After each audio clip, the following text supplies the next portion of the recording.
It's a Friday night in April of 2021. I'm 13 years old and I've been invited to my mate's house to stay the night. Now, if you've seen this video here, you'll know that this mate's house was the house to go if you wanted to have a good time, because his mum was just super lenient. She wouldn't care if she caught us doing anything, but that wasn't the case here, because this was actually prior to her becoming so lenient. Given the fact that we were 13, she wasn't like that yet. All right, so the initial plan was to go around to his house and we were gonna sneak out the window and go on the roof of their house, which was like really scenic, and we were gonna have a J. We're just gonna smoke a J on the roof with him, myself, and this other kid that was there. All right, so I'm pulling up, I'll go inside, and when I get there, we're talking, and I go onto Snapchat and I open this girl's story. Now, this girl was known for having like really good shit. Just, it didn't matter what she had, it was always good. So this particular night she was selling caps.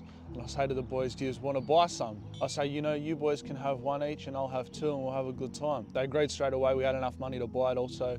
I message her, she replies literally like straight away.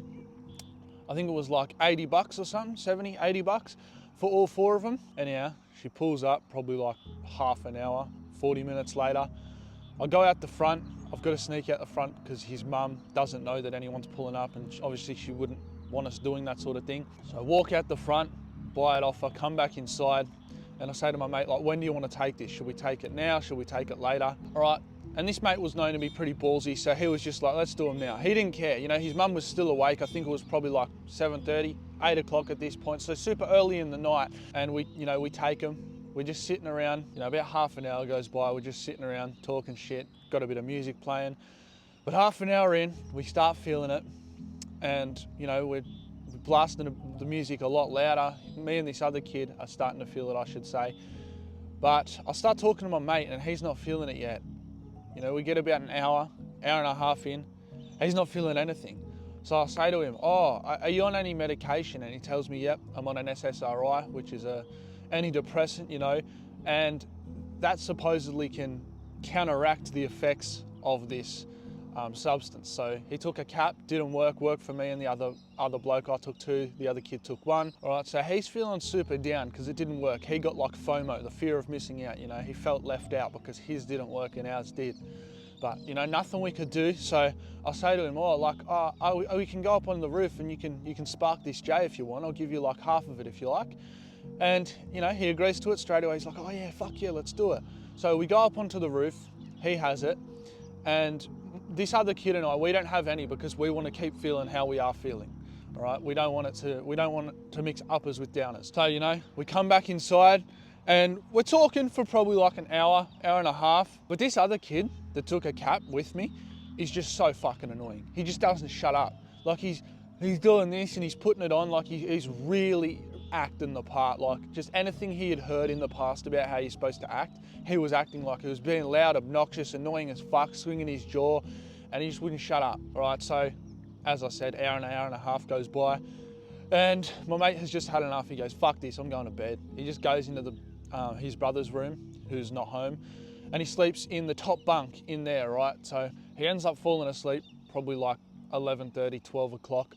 But this other kid's still awake and he's still talking to me and he's still fucking annoying. All right, just for reference, if you've seen the expulsion video, this is the same kid that was screaming, help sir, help. So I was initially friends with him and that's why he was here on this night. I eventually get him to fuck off because I tell him I'm gonna hurt him if he doesn't leave.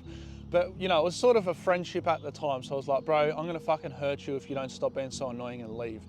So I get him to leave. He goes into the bathroom and he's, chroming cans of deodorant, at which point I'm just sitting in my mate's queen bed, scrolling TikTok. I think I probably watched a bit of YouTube. I was talking to my girlfriend at the time. But it gets to like 1:30 in the morning, and I just get this sudden urge, this lustful urge to bust a nut. And I give into it straight away. There's no hesitation. It's not like shouldn't I? I don't even so much as think about the cleanup, and this is where things get interesting, guys. I get up Pornhub, I find the video that I want to watch, and I just start stroking my shit. 45 seconds in, I bust. It is a massive load. And as soon as I bust, I'm like, holy shit, where do I wipe this? And that's when it hits me. Just wipe it on his doona. disgusting, absolutely fucked. This is information that most people would take to their grave. I haven't even told the kid who I used to be mates with about this, the kid whose house it was, because of how fucked up it is. Honestly, it's only something that's come to mind recently, but I'll wipe it on the mattress, on the doona cover. Mate, I apologize for doing that if you're watching this. I know it's fucked up, but man, I just wish I knew at 13 years old to have a bit more self-respect, have a bit more self-control. Because this self-control aspect, these sorts of things, you know, watching porn, masturbating, taking substances of all sorts, it all comes down to how much you respect yourself. Because if you respected your brain and body, you would not do any of this shit. And this went on until I was 15 years old. It started at 12, ended at 15. And that is a ridiculous timeline. It should not have taken me that long to realize that I was diminishing my self-respect, because that's exactly what was happening. Every time I watched porn, every time, you know, I jacked off, every time I said something disrespectful to people, every time I have negative self-talk, I'd take a substance of some kind, I'd drink, I'd smoke, it diminished my self-respect. I started to hate myself. And in the end, I just felt like the worst version of myself that I'd ever felt. And as a result of this diminished self-respect, I just began to treat people so much worse, because I was never that mean kid. I was never that kid who would go around and pick on people and say nasty things because I felt that gave me some sort of internal validation. This happened because my self-respect diminished. And I would say this year, 2021, so 13 to 14 years old, I took caps probably 10 to 15 times. And I think that's being pretty conservative. I wouldn't be surprised if it was more, because the people who I was hanging around and my best mate Crocker, we all influenced each other. You know, it wouldn't always be me that would recommend to do it. It wouldn't always be me that suggested it. But if one of us did, that's all it ever took. One person to suggest it, we were all on. And I know peer pressure is a big aspect of it, but you've just got to look at the bigger picture, because when I was in primary school, I was literally the smartest kid in my class. In year 6, this is. And I was really good at maths. I had amazing bookwork. I actually found one of my old school books the other day. And fuck, man, I was just a smart kid. All right, so as a result, fucking ant on my foot. As a result, I ended up in the top community class, which is like the second highest class for academics in high school. So year 7, top community class. But because my focus was on girls, you know, losing my V card, drinking, hanging out with losers, being a loser to try and look cool and fit in, you know, in the whole social high school hierarchy, whatever you want to call it. My grades were dog shit. I'd get in trouble with the teachers. None of the teachers actually liked me. And I just wouldn't pull my head in, right? So the following year, I ended up in one of the dumbest fucking classes that there was. Grade 8, okay?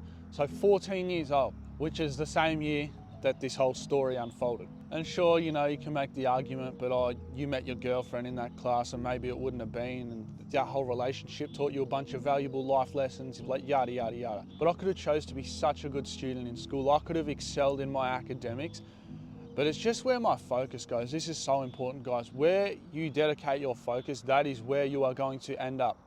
If you're dedicating your focus on drugs and alcohol and girls, you're going to end up with all of those things, but you're a fucking loser. Like, look at the bigger picture for a second. What are you in life without money, status, a relationship with God, a relationship with yourself? You understand who you are. You're calm, you're composed. You have an actual good relationship with a girl. You're not just out sleeping with loads of girls. Anyone can do that. Anyone can stick their pole in any hole. It's not cool. The cool things in this life are the things that take effort to acquire, the things that are actually hard for people to achieve. You look at any guy with, let's say, a Lamborghini or a McLaren or a Ferrari, whatever the car is that you like. You look at that guy and you don't think, oh, he must have a well-paying 9-to-5 job. Maybe he's in finance, or maybe he's on Wall Street, or just something executive, something that sounds fancy. You don't ever think, oh, wow, he must work in a factory. You think, fuck, he must be doing an actual hard job that requires mental capacity. I heard this quote a few months ago, and I couldn't agree with it more. Some people are so lazy they would rather work their entire life. Just think about that. You think you're a hard worker because you work in a factory, or you work in construction, or I don't know, you're a chippy or something. You're lazy as fuck. Because the hard thing to do is the mental thing to do. It is tough physically to do those jobs. But it is mentally tough to bring yourself to do something in your own time, to lose sleep, to lose friends, to lose relationships with people, to lose everything in sacrifice for doing something great something you don't even know is going to pay off. And I speak on this so highly because it's something that I've done. I've lost friends, girlfriends, relationships, sleep, lost loads of weight in the pursuit of trying to become successful. I used to come home every afternoon from work, wouldn't go to the gym. I'd train in my garage. In between every set, I would be editing my YouTube video to have it out the next morning. I'd come inside, eat my carnivore food, and I would just constantly be editing. I'd stay up late editing. I'd hop up at 4 o'clock the next morning to get another video scripted, finish the one that I was editing, get it out, and I'd repeat that cycle again and again and again. And this is something my 13, 14-year-old self wouldn't have even considered doing. Oh, it's too hard, takes too much work. Oh no, it's never gonna work. It only worked for this person because they had X. All of these excuses would have come to mind rather than actually trying and doing the work. And guess what? I was the 13, 14-year-old kid who didn't. I'm sure there's 13, 14-year-old kids who did. And guess where they are? They're ahead of me now. They're the same age as me by this point, and they're way ahead because they started and I didn't. I thought about starting, they thought about starting, but I didn't start. I didn't take any action and they did. Look, you cannot rush greatness. But what I will tell you is you are always going to be ahead of the person that says, oh, you can't rush greatness, and then just doesn't start because of it. Oh, you can't rush greatness. Shut the fuck up, you can't rush greatness. You can certainly accelerate the process that it takes to become great, but you've just got to be willing to do the work, willing to literally sacrifice everything, friends, sleep, your relationships, in order to be exceptional. Being exceptional does not mean that you are going to fit in. So when you are in the pursuit of becoming exceptional, do not try to fit in, because being exceptional means you are the exception to what is socially acceptable and socially normal. So when you're trying to do something over here and your mates are saying, oh, he's fucking cringe, look at him making his YouTube videos, can't, that's never gonna work. You don't need to try and get them to understand, because they never will, because you're the exception amongst what's socially normal. So they're never gonna understand. It doesn't matter what you tell them. They are stuck up in their old ways and they're not going to understand you because they are not you. They don't see the vision in here. All right, so don't make the same mistakes that I did. Get on the right path, get on the same path that I am on now in whatever endeavor it is that you wish to succeed in, and strive for greatness, but do not rush. But if you want to accelerate this process, get my one-on-one help personally, talk to me every single week, click that top link in the description there. That's going to take you to my online school community. I'm currently helping over 30 young guys and girls change their lives every single day, one day at a time. Stay grinding, G.